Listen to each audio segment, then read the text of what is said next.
আসসালামু আলাইকুম, তোমরা সবাই কেমন আছো? আর আজকে বানাবো হলো কাগজের চুড়ি। এই যে এটা বানাবো।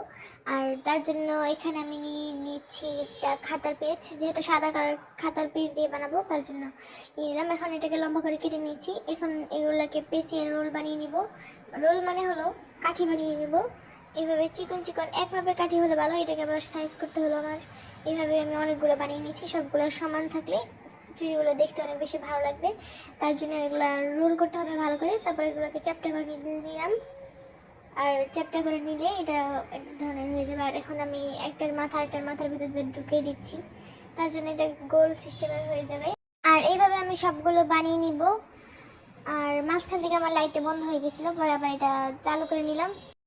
আর এইভাবে আমার সবগুলো মাথা ঢুকানো শেষ। আর এইভাবে আমি সবগুলো বানিয়ে নিলাম।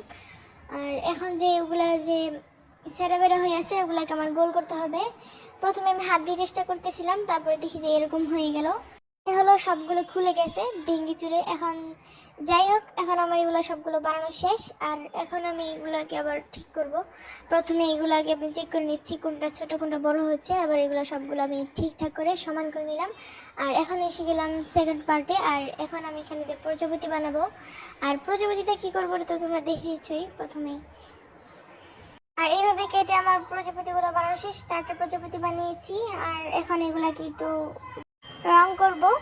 আর এগুলো আমি কলম দিয়ে রং করেছি মানে হলো আঁকিয়েছি।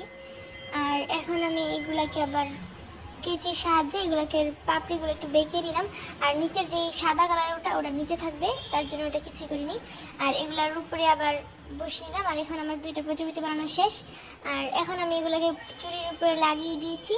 আর এখন দেখো কিরকম দেখা যাচ্ছে, অনেক সুন্দর লাগতেছে না? যদি ভালো লাগে তাহলে আমার চ্যানেলটাকে লাইক সাবস্ক্রাইব করে পাশেই থাকবা। আর কমেন্টে জানিয়ে যাবা কিরকম হলো। আজকে এই পর্যন্তই। আসসালামু আলাইকুম।